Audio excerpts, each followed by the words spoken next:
إن الحمد لله نحمده ونستعين به ونستهديه ونستغفره.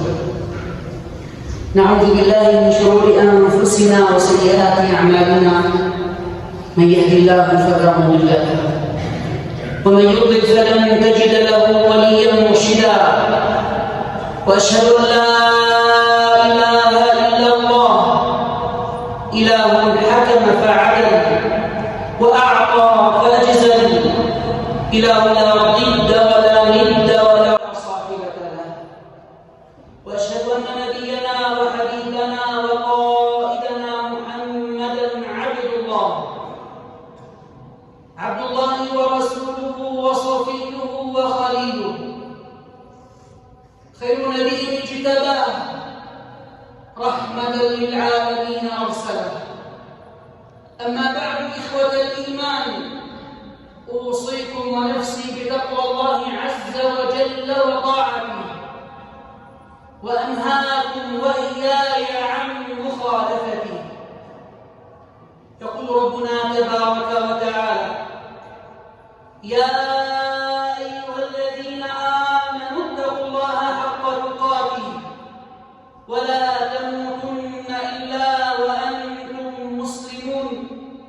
يا أيها الذين آمنوا اتقوا الله وقولوا قولا سديدا يصلح لكم أعمالكم ويغفر لكم ذنوبكم، ومن يطع الله ورسوله فقد فاز فوزا عظيما. يا أيها الذين آمنوا اتقوا الله ولتنظر نفس ما قدمت لغد واتقوا الله إن الله خبير بما تعملون. ويقول سبحانه: يثبت الله الذين آمنوا بالقول الثابت في الحياة الدنيا وفي الآخرة. يثبت الله الذين آمنوا بالقول الثابت في الحياة الدنيا وفي الآخرة، ويضل الله الظالمين ويفعل الله ما يشاء. هذا رمضان قد انتصف وزاد عن النصف، والمسلمون يعلمون أن رمضان كلما مضت لياليه كلما زاد فيه الخير، وكلما اقتربنا من ليلة القدر التي جعلها الله عز وجل خيرا من 1000 شهر، فالمسلمون يشبرون ويزدادون ثباتا على الطاعة، ويحرصون على الجماعة، ويحرصون على التبكير إلى بيت الله عز وجل، لا يكون بعد أن يصعد خطيبهم المنبر.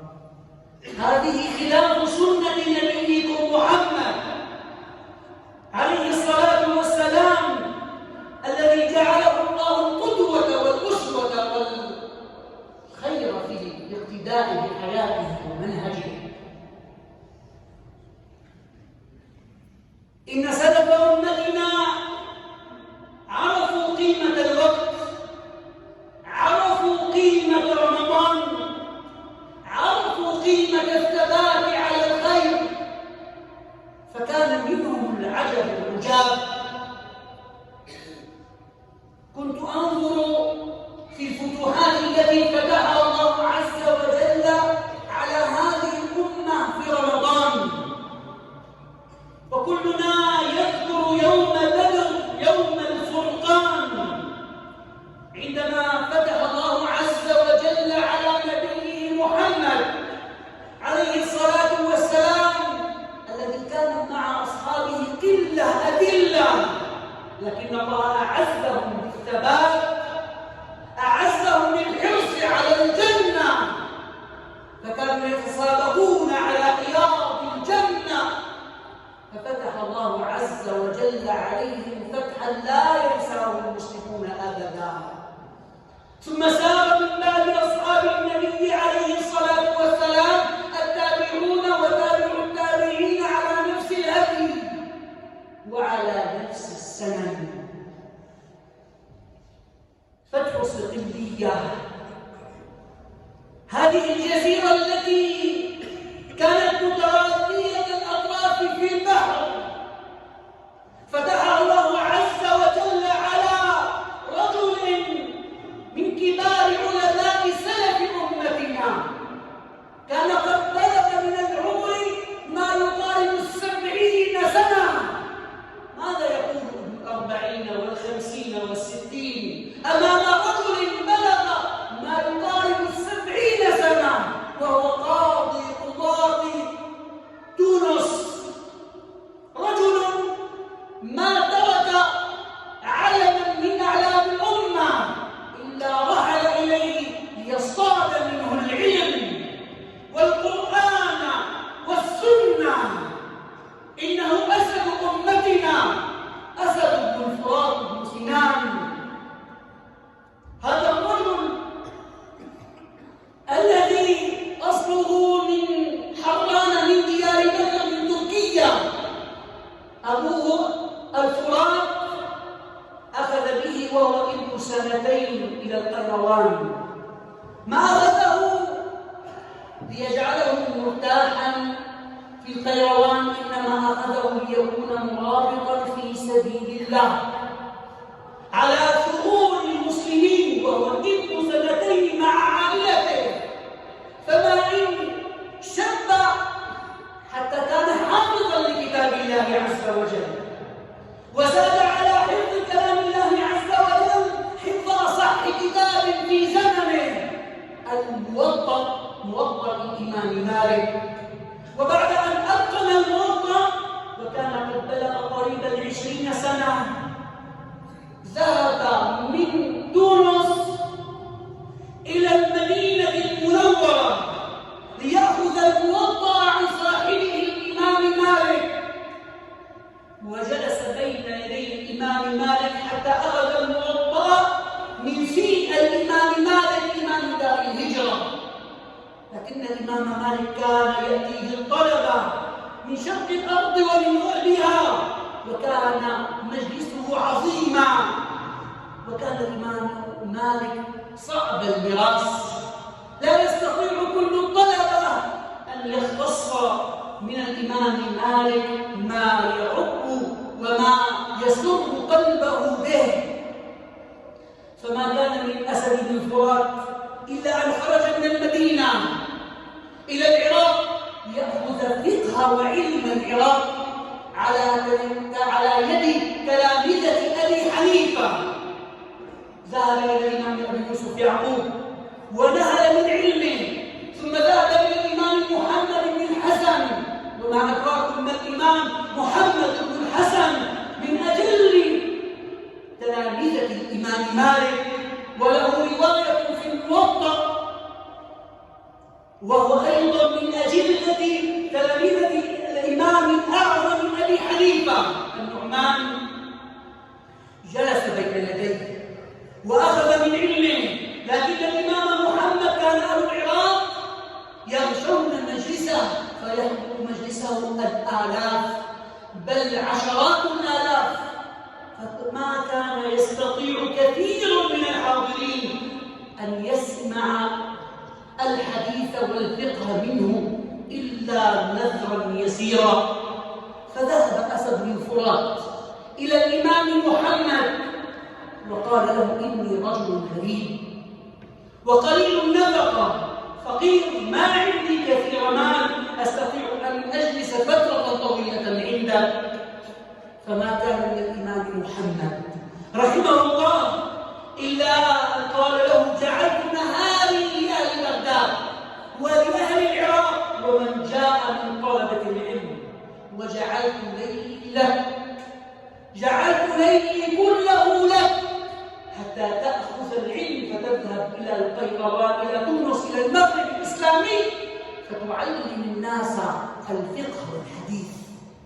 يقول أسد بن الفرات: كنت أجلس في مجلس محمد بن الحسن في الليل وليس هناك أحد سواه، وكنت أنعس في بعض الأحيان فتغفل عيني، ومحمد بن الحسن عنده دوات من ماء يأخذها ويرش الماء على وجهي فأستغفر أسمع حتى أخذت منه علما وفقها كثيرا. ثم خرج من العراق إلى مصر، وفي طريقه علم بأن الإمام مالك قد مات، فذهب إلى مصر إلى تلامذة الإمام مالك القاسم وغيره، وأخذ منه علم وفقه وحديث الإمام مالك مرة أخرى. ثم بعد أن أتقن العلم إتقانا عظيما، وخاصة فقه الإمام مالك، كتب مدونة الفقه في مذهب الإمام مالك، دونها أسد بن الفرات، وكانت تسمى بالأسدية. عاد إلى بلده وبلغ من العمر 37 سنة رحلة من القيروان إلى المدينة إلى العراق إلى مصر، ثم ليعود إلى بلده مليئا بالعلم والحديث والفقه. فمن وصل بلده حتى كف حوله طلبة العلم ورأوا من علمه الشيء الغزير النافع،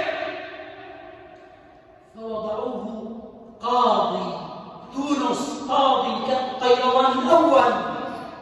فما كانت من قضية معضلة لا يجدون حلها إلا عند الإمام أسد بن الفرات رحمة الله عليه، حتى بلغ 67 سنة إذا بأمير المسلمين في القيروان يريد أن يذهب لفتح صقلية على حدود إيطاليا، معقل الروم قوة الصليبيين، يريد أن يذهب إلى عقر دارهم ليقاتلهم في البحر ويفتح هذه الجزيرة الكبيرة حجمها أكبر من دول بعينها مجتمعة.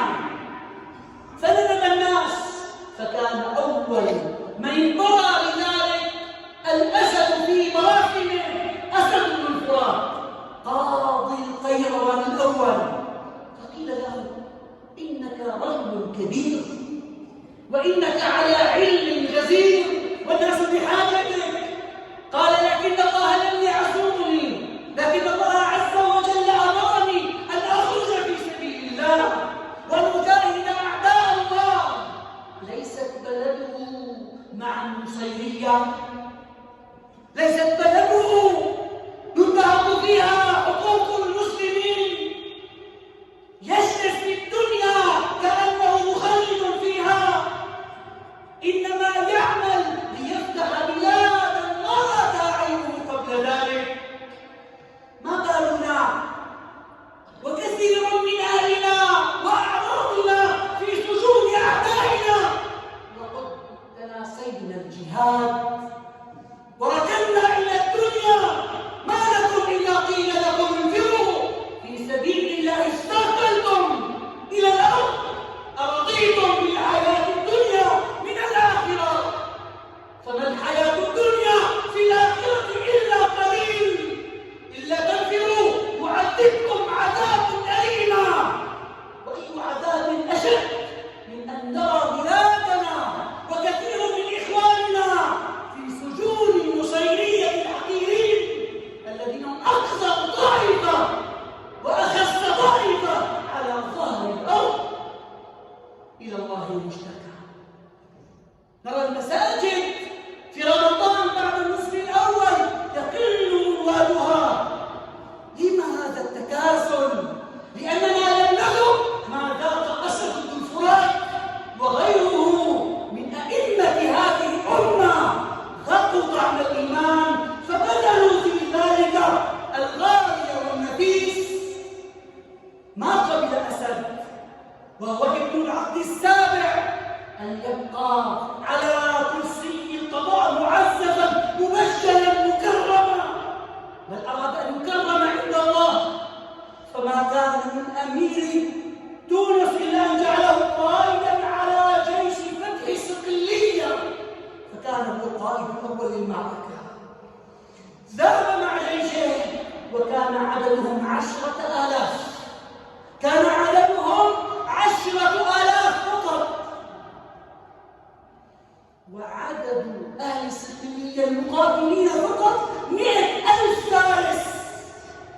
تخيلوا معي جزيرة في عرض البحر لها حصون ولها قلاع وفيها 100,000 فارس و10,000 يأتون من مكان بعيد على سفن يريدون فتحها. والله هذا ضرب من الخيال، والله هذا ضرب من الخيال. ستقاتل رجل على يابسة وأنت في البحر، ستقاتل كل واحد يقاتل 10 من خلف حصن وقلعة وأنت على خشبة على سطح الأرض، على سطح البحر. يموج البحر بك، لكنه الإيمان الذي صنع من أمة محمد المعجزات. ألا ليتنا نرى فينا وفي أبنائنا من يباشر الإيمان قلبا فيصنع الله منه المعجزات والكرامات. ما ذلك على الله بعزيز. المعركة تشتد والحصار يعظم ويفتح الله عز وجل على المسلمين فيدخلون صقلية، لكنها مدن ومحافظات وقرى مترامية الأطراف، يفتحون ويقاتلون شهودا، والله عز وجل يفتح عليهم حصنا حصنا. ويروي من يروي عن أسد أنه كان يرى درعه وما في يده مليئا بدماء الروم، يفتح الله عز وجل عليه ويقطع ويقطف برؤوس أعداء أمة الإسلام، حتى فتح الله عز وجل عليهم في معركة بلاطة، وسميت معركة بلاطة باسم قائد صقلية الذي هرب بجنده إلى إيطاليا، ركب مع من تبقى من جنده البحر وهرب إلى معقل النصارى إيطاليا. فما إن وصل إلى إيطاليا إذا بأهل إيطاليا يقتلونه وجنده، لأنه فر من أمام أسد بن فرات. لكن الله عز وجل في التاسع من رمضان فتح الله عز وجل على هذا الرجل وعلى من معه من الجند. لكن الحياة لم تطل به كثيرا، ما هي إلا شهور يسيرة إذا بالطاعون ينزل في أرض صقلية ويكون أسد بن الفرات من المطعونين والمقتولين فيه، والمطعون شهيد. هكذا يقول رسول الله صلى الله عليه وسلم. يا أمة الإسلام، يا شباب هذا الدين، اعذروني، ما أظن أن أحدا على خير وعلى فضل كما آتاكم الله، لكن أن تتأخروا عن بيت الله هذا يدل عن تقصير في سنة رسول الله.